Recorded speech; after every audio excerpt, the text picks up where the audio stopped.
Il y a des trahisons qui viennent de loin, de gens qu'on connaît depuis l'enfance, de la famille, de collègues avec qui on partage des années de vie professionnelle. Et puis il y a celle-là, celle qui vient de la femme qui habite en face, celle qui sonne à votre porte le matin pour emprunter du lait, celle dont vous connaissez les enfants par leurs prénoms, les habitudes, les petites manies, celle à qui vous avez donné un double de vos clés parce que vous partiez en vacances et que vous n'y pensiez même plus à 2 fois. Je m'appelle Nora, j'ai 38 ans et pendant 8 ans, j'ai cru que ma voisine était mon amie. J'ai mis 3 semaines à comprendre ce qu'elle était vraiment et encore 3 mois à décider quoi faire avec cette vérité. Nadia habitait en face de chez nous depuis 8 ans, dans une maison miroir de la nôtre, une de ces résidences pavillonnaires où tout le monde se connaît par les voitures garées dans les allées et les lumières allumées ou éteintes le soir. Elle était arrivée 6 mois après nous, avec son mari Karim et leurs 2 garçons. On s'était rencontrés un samedi matin devant nos boîtes aux lettres respectives.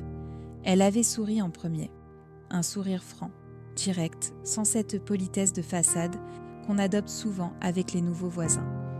Elle m'avait dit qu'elle cherchait une boulangerie correcte dans le quartier. On était allés ensemble. Ça avait commencé comme ça. 8 ans plus tard, Nadia était devenue la personne que j'appelais quand quelque chose n'allait pas. Quand ma fille avait eu sa première crise de fièvre à 3 heures du matin et que mon mari Marc était en déplacement, c'est elle qui avait traversé la rue en pyjama avec un thermomètre et de l'efferalgan.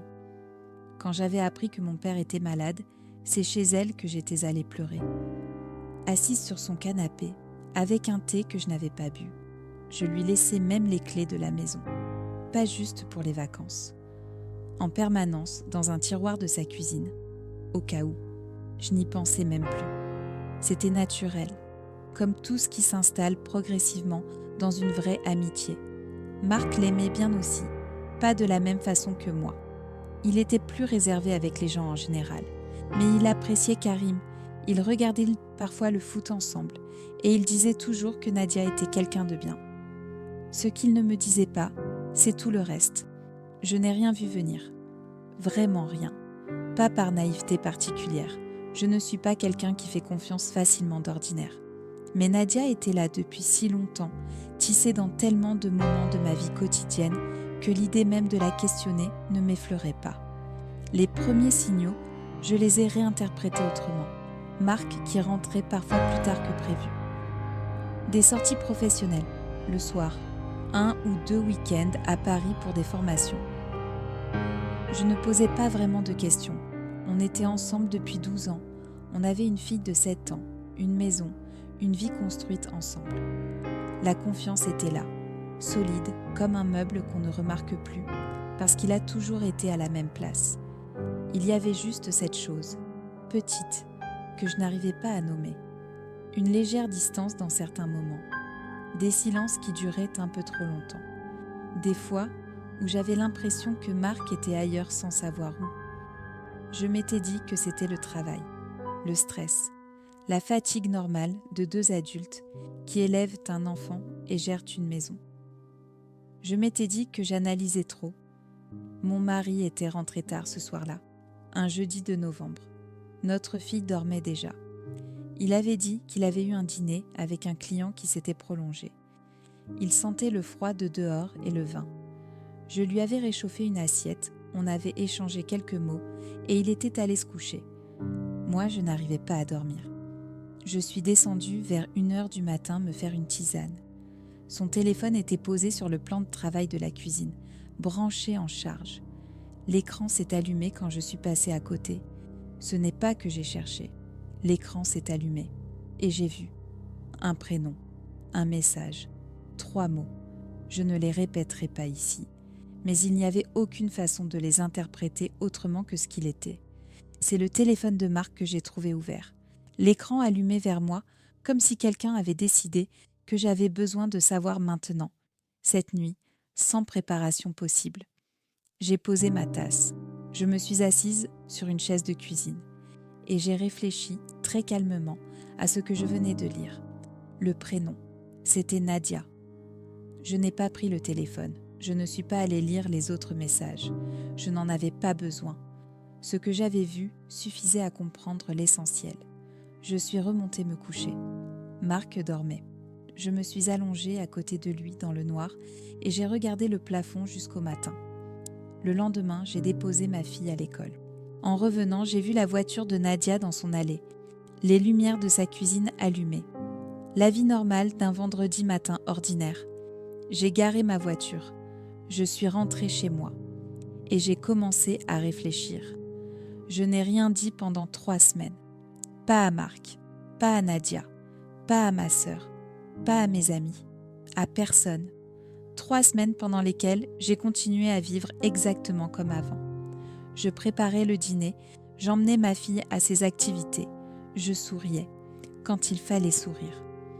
Quand Nadia a sonné à ma porte le samedi suivant pour le café habituel du matin, je lui ai ouvert.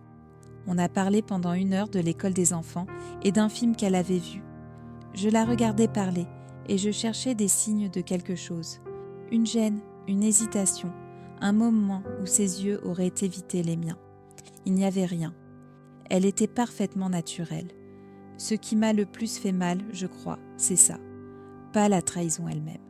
Ou pas seulement. C'est à quel point elle était à l'aise. À quel point elle pouvait s'asseoir dans ma cuisine, boire mon café, me regarder dans les yeux et ne rien laisser paraître. Pendant ces 3 semaines, j'ai fait 2 choses. La première, j'ai cherché à comprendre depuis quand, pas en fouillant les affaires de Marc ou en posant des questions directes. Je savais qu'il nierait, que Nadia nierait et que je n'aurais que des mensonges supplémentaires à gérer. J'ai cherché autrement, des dates, des coïncidences, des souvenirs réinterprétés à la lumière de ce que je savais maintenant. Le week-end de formation à Paris il y a 6 mois. Les soirées prolongées, certains moments où Nadia m'avait proposé de garder ma fille pour que Marc et moi puissions souffler un peu. La deuxième, j'ai consulté un avocat spécialisé en droit de la famille, pas pour décider de divorcer tout de suite, pour comprendre mes droits, pour savoir exactement où j'en étais avant de faire quoi que ce soit. Il m'avait dit quelque chose qui m'était resté. Ne prenez aucune décision dans les premières semaines. Laissez l'émotion se poser. Les décisions prises à froid sont toujours meilleures. J'avais attendu 3 semaines avant d'agir. Un soir où ma fille dormait chez ma sœur, j'ai demandé à Marc de s'asseoir avec moi dans le salon. Pas de cris, pas de mise en scène, juste moi, lui et la vérité posée sur la table entre nous. Je lui ai dit que je savais, que je n'avais pas besoin qu'il confirme les détails, que j'avais juste besoin qu'il ne mente plus.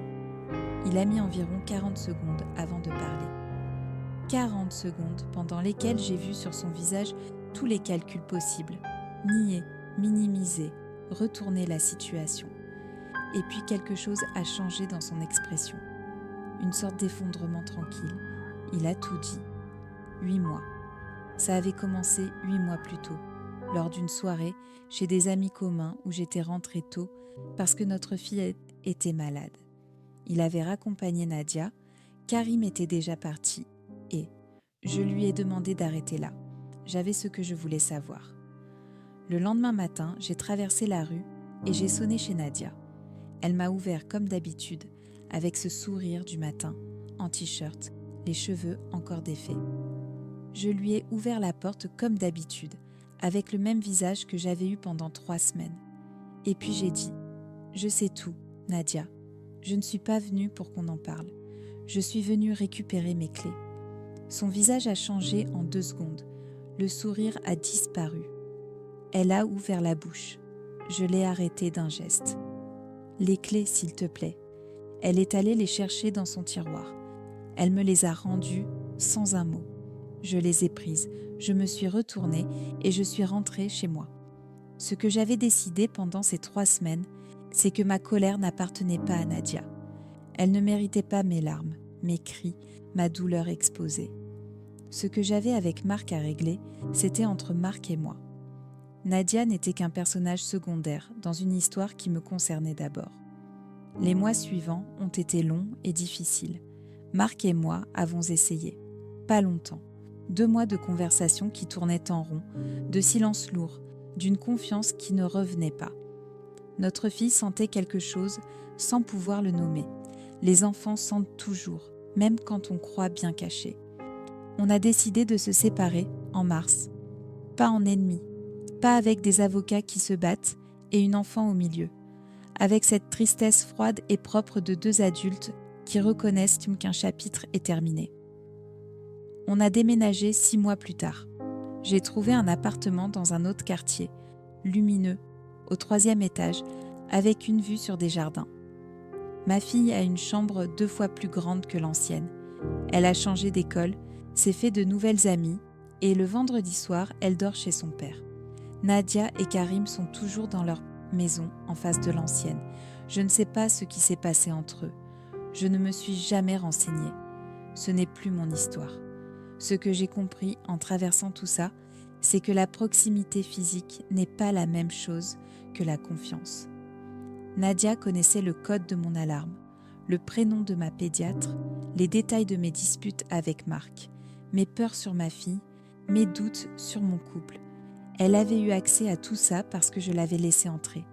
Donner accès à sa vie à quelqu'un, ce n'est pas anodin, même quand ça semble naturel, même quand ça s'est fait progressivement, sans qu'on s'en rende compte. Je ne suis pas devenue méfiante. Je ne suis pas devenue quelqu'un qui garde tout le monde à distance. Mais j'ai appris à distinguer la familiarité de la confiance. Partager son quotidien avec quelqu'un, ce n'est pas la même chose que lui confier qui on est vraiment. La vraie confiance se mérite sur la durée. Et elle se voit dans les moments difficiles, pas dans les cafés du matin. Les personnes qui vous veulent du bien n'ont pas besoin de vos clés pour être présentes dans votre vie.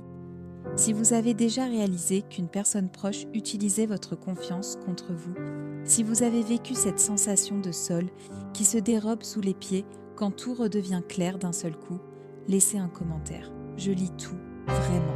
Abonnez-vous. La prochaine confession arrive demain.